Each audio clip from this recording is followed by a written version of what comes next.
Hey everybody, this is Deb with Truthification Chronicles, and I wish I would have thought of this when I was doing the previous video. So this is kind of part 2 of the other video where I was talking about how Wikipedia has changed things. So if you haven't seen that one, you might want to watch that first. But on this one, I just kind of spaced it, I guess. But really important thing to do when you come to some of these articles is go to the talk page, because the talk page is talking about that particular article and some of the controversies. And I really should have gone here, because here's what they're saying. Fascism is a right-wing ideology. The consensus of political scientists, historians, and other reliable sources is that fascism is a right-wing ideology and not a left-wing one. This has been discussed numerous times. Please see the archives. Please do not request that right-wing be changed to left-wing. Your request will be denied.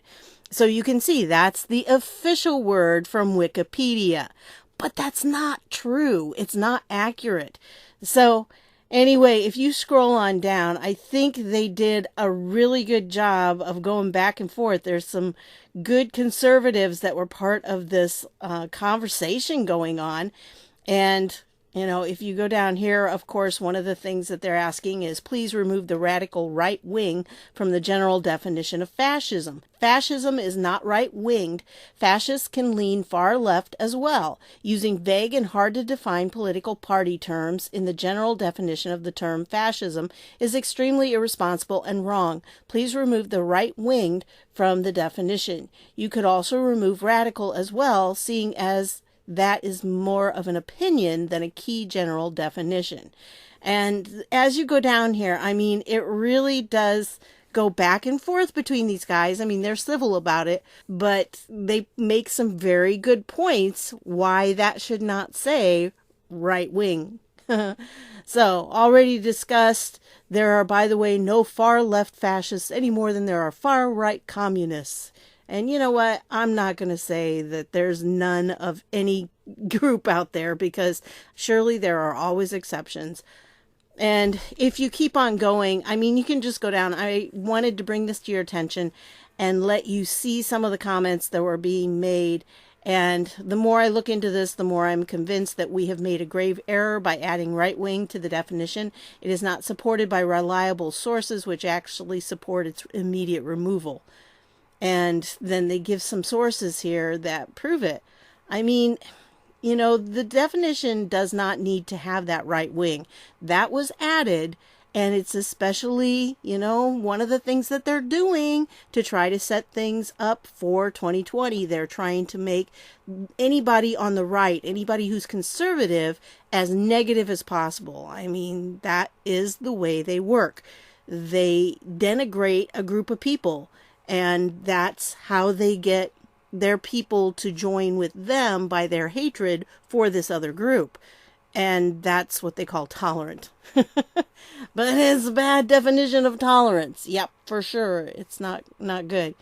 And so if you go through this, I mean, there's some really good defense for it.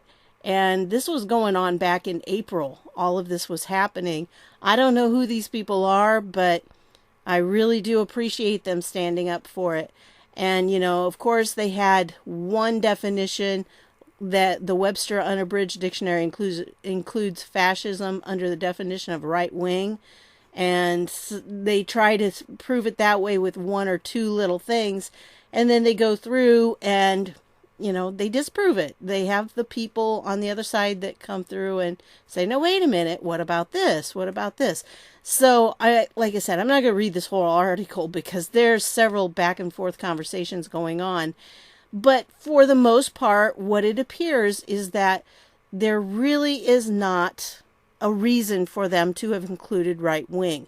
And what's really odd is that it must be fairly new, because when I showed you before, you know, the DuckDuckGo search had both of them. You know, the little thumbnail thing over to the right side said it without the right wing, and then the one when you actually go to the article, it said it was. So I'm not sure exactly how long it's been, but I would think that that would have been updated on the right hand side, you know, in the little thumbnail thing. But evidently it wasn't, so it couldn't have been very long ago. I like what he says right here, this one. The arguments supporting fascism as a right-wing ideology are simply not convincing. We would have to change the definition of right-wing to make it fit, round peg in a square hole. And that doesn't count the variations of right versus left relative to the interpretations of individual academies, historians, and the prevailing views of the general population in each country.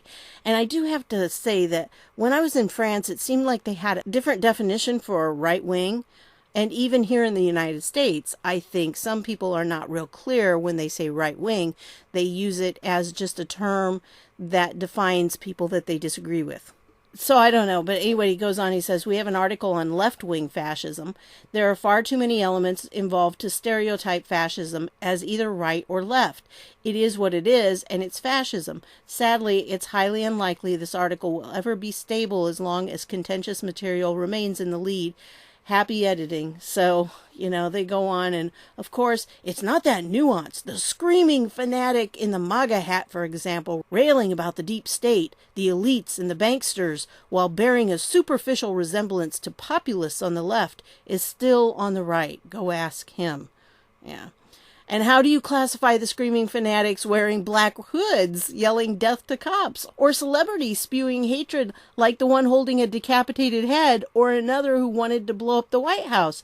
What about the Berkeley riots? Again, black hoods, and violence on college campuses, and the radical calls to change the U.S. Constitution and Electoral College, or the college administrators refusing to allow free speech by prohibiting certain speakers. When different parties are involved, opposition is inevitable, and one party is almost always going to dislike or even hate the other. Resistance to Bush and Obama was far less violent than what we've seen of late.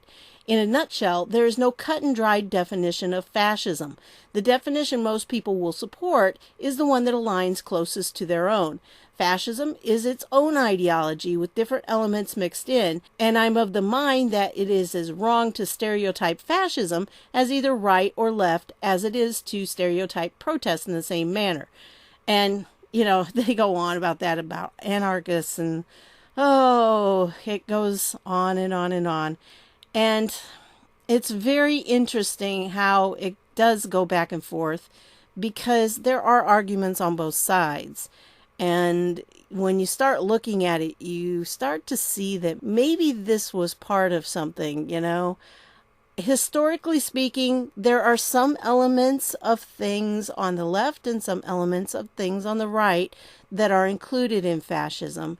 At least that's what I think when I think of the term. But I don't think you can pigeonhole it as one or the other, because the whole idea that you want the government to take over, or, a centralized authority like that, isn't that really something the left is pushing for and not the right? The right wants more of individual rights.